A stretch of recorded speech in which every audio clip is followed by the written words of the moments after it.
Hello and welcome into this week's NASCAR Gander Outdoors Truck Series Rewind show right here on Racing News Now. As always, I'm your host, Garth Allen. Thank you once again for joining me today. If this is your first time catching a Racing News Now video, consider going down below to hit that subscribe button and ring the bell for notifications so you don't miss a thing going forward from RNN. On today's Truck Rewind, we're looking back at Saturday's 21st Annual TrüNorth Global 250. 250 laps, 131 and a half miles, around the half-mile Martinsville Speedway in Martinsville, Virginia.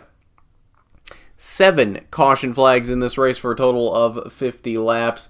Not surprising that we had 7 caution flags. Of course, 5 of those being for incidents, 2 of them, of course, being the stage breaks. Not a surprise, though, that we had 5 incidents in this race. It's Martinsville. It's short track racing. It's beating and banging. That is the typical MO for Martinsville. Lap 64 was your first caution as the 12 of Gus Dean blew up in turn 2, and that was just before the end of the stage, so that caution ends up overlapping into the stage 1 break. Kyle Busch would be your stage 1 winner. Lap 119, the 33 of Daniel Cessnant spun in turn 3 to bring out the caution. Lap 142 was your stage 2 conclusion. Ross Chastain picked up the stage victory, his first in the Truck Series, and did it in fairly convincing fashion. He was pulling away from Kyle Busch and Ben Rhodes there at the end of the stage. Ross Chastain definitely had a very, very fast truck in Martinsville. Lap 190, we had debris on the backstretch. Lap 211, the 04 of Corey Roper spun in turn 2. Lap 244, the 11 of Spencer Davis and the 02 of Tyler Dipple got together in turn 2. And final caution of the day, lap 250, the 44 of Reed Wilson spun in turn 2. And that would be the caution that would end the race, as that was on the white flag lap. So the caution ends up coming out just before the leaders get back to the line, as there was a bit of a safety issue with leaders going down full speed into 1 and 2 with Reed Wilson's truck stopped on the inside. 8 lead changes in this race among 4 drivers. Kyle Busch far and away led the most laps, 174 of the 250 laps. 53 laps, though, were led by Ross Chastain. He led a very good portion of this race. 18 laps were led by Stuart Friesen, and 5 laps went to Austin Hill. All right, let's get into your results. Did Kyle Busch make it 201 wins today in Martinsville? Yes, he did. Kyle Busch takes the victory, his 3rd straight in the Gander Outdoors Truck Series. Like we said, leading so many more laps than anyone else, 174 of the 250. He definitely had the dominating truck on the day. There were points, though. I will circle back to this. There were points in the day where Kyle Busch was not the fastest truck. Ross Chastain was faster than him at different points. Ben Rhodes was faster than Kyle Busch at different points in this race. Kyle Busch, though, was the truck out front at the end of the race, and he was able to take it to victory lane for the 3rd straight for the 3rd straight race in the Truck Series. Ben Rhodes did come home in the 2nd position. Brett Moffitt continues his very strong season for GMS Racing. Does not have a win yet, but has been very strong every week so far in that 24 truck. Ross Chastain, after being so dominant, or so strong, I don't want to say dominant because Kyle Busch was the dominant truck in this race, but Ross Chastain so strong in this race, does come home with a 4th place finish. I'm sure that is disappointing, though, as I think he did have the truck to win the race. And Stuart Friesen rounded out the top 5. Rest of your top 10, leading the ThorSport Brigade here, leading 4 ThorSport trucks here, is Myatt Snyder. Ben Rhodes, of course, being the highest ThorSport truck, but you take Ben Rhodes out of the equation, then you have 4 ThorSport trucks in a row here with Myatt Snyder, Grant Enfinger, Matt Crafton, and Johnny Sauter. And then Bubba Wallace rounds out the top 10 in the 22 truck.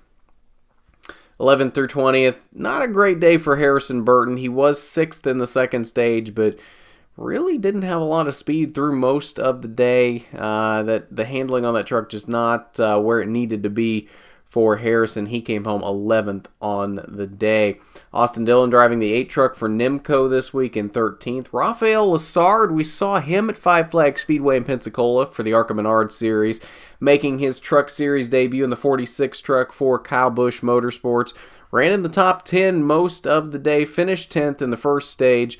Did have a really good run going for his first Truck Series start. I think, of course, just more or less a learning experience being his first truck start, but I think a very respectable run here for Rafael Lessard, the Canadian there in 14th. I'm sure we'll see much more of him going forward in the future as he is only 17 years old.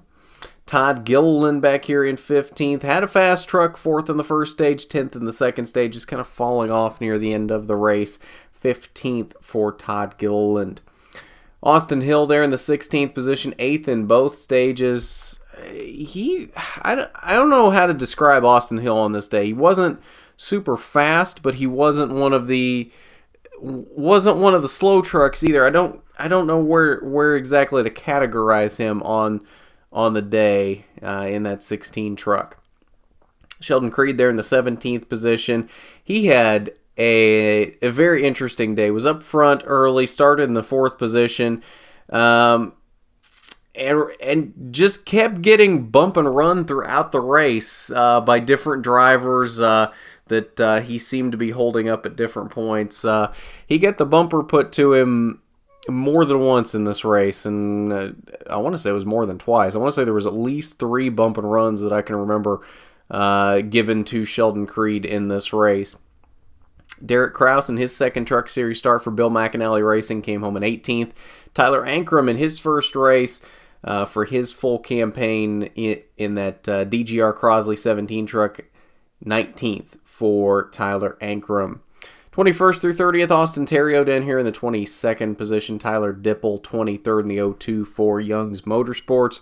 Spencer Boyd in that 20 for Young's Motorsports, 27th on the day. And then final page, 31st and 32nd, Corey Roper and Gus Dean.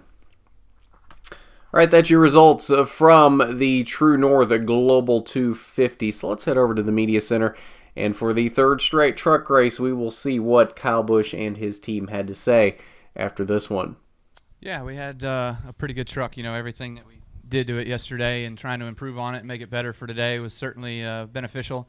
Rudy and these guys worked really hard on some good changes, some smart changes, and getting all that stuff done, especially overnight, getting us ready to go for the track conditions for today. But overall, just good day. Fast Cessna Toyota Tundra, and cool to be up front like we were and to put her in the wind there at the end and go get another one. Yeah, I mean, it's kind of hard. The tires weren't wearing all that much yesterday, so it was kind of some of it's laying on our seat in the crew chief and trying to figure out when we're going to pit and not to get out strategied and try to make the right decision with Kyle driving to put ourselves where we don't have to pass too many people but not be at a disadvantage on tire strategy. So it was a little bit more stressful than sometimes the last couple wins have been, but it was fun. All right, so let's take a look at the playoff grid. 4 races into the season. Of course, Austin Hill still the only driver locked into the playoffs now with Kyle Busch winning 3 of the first 4 races of the season. Not any other chance for anybody to have locked themselves into the playoffs thus far. Austin Hill, though, currently 7th in overall points. Stuart Friesen currently your overall points leader. Grant Enfinger, Brett Moffitt, not very far behind him. We've got a fairly sizable gap creating itself here between basically between the top 10 and the rest of the field. Like, you look at Sheldon Creed here in 10th. He has 111 points currently, and I know you can't see any more than the top 10 on the graphic, but just for reference, 11th place, Timothy Peters. He wasn't even in this race, and he still sits 11th in points, 84 points. He currently sits 27 points behind Sheldon Creed. Your next guy running a full schedule is Spencer Boyd in 12th. He is sitting at 69 points right now, currently 42 points behind Sheldon Creed in 10th. I mean, you really have 10 legitimate playoff-worthy drivers right now running a full schedule in the Truck Series. In terms of what we've seen in the first 4 races here, unless one of these drivers outside the top 10, one of these, maybe these Young's Motorsports drivers or Brennan Poole or somebody like that kind of turns it on here going forward. Tyler Ankram's still down here, though. I assume he is going to get into this playoff battle at some point. Of course, he didn't run the first 3 races because he wasn't 18 yet, but assumably he will get up here in this playoff picture eventually as well. Kind of the same situation we had with Todd Gilliland last year when he didn't run the first couple races of the season before he was 18. Todd Gilliland, though, did not make the playoffs last year. So we'll see if Tyler Ankram can do what Todd Gilliland couldn't do last year. But as you can see right now, these really, at the moment, these 10 drivers plus Tyler Ankram are really probably your drivers that are going to kind of be fighting for the playoffs this season. Those 8 spots in the playoffs, you've got 10 to 11 drivers that really probably are your drivers that are going to be fighting for those playoff positions. But that is a quick look at your playoff grid following the TrüNorth Global 250, and I believe that'll do it for us tonight on the Truck Series Rewind. Cup Series preview show coming up should be this morning once this finally goes up, Sunday morning, 10 a.m. Eastern, to get you ready for today's STP 500 from the Martinsville Speedway. Of course, we'll have the usual stuff on there. We'll look at practice times, qualifying, thoughts from the pole winner. We'll make a prediction for the winner, all kinds of stuff for you on the preview show. It's a good time, so come check that out. 10 a.m. Eastern, right here on RNN is when that will preview.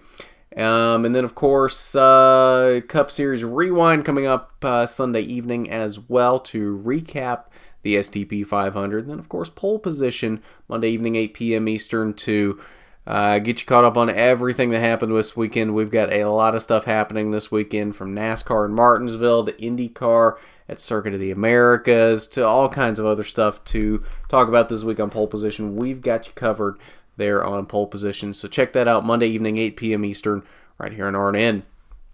But if you haven't done it already, you need to go down below, hit that subscribe button, ring the bell for notifications so you don't miss a thing going forward from RNN. While you're down there, why don't you hit that big thumbs up button if you like the video. It is much appreciated when you do, and it helps us out so much when you do that. But at that, this has been the NASCAR Gander Outdoors Truck Series Rewind Show. I'm Garth Allen for Racing News Now.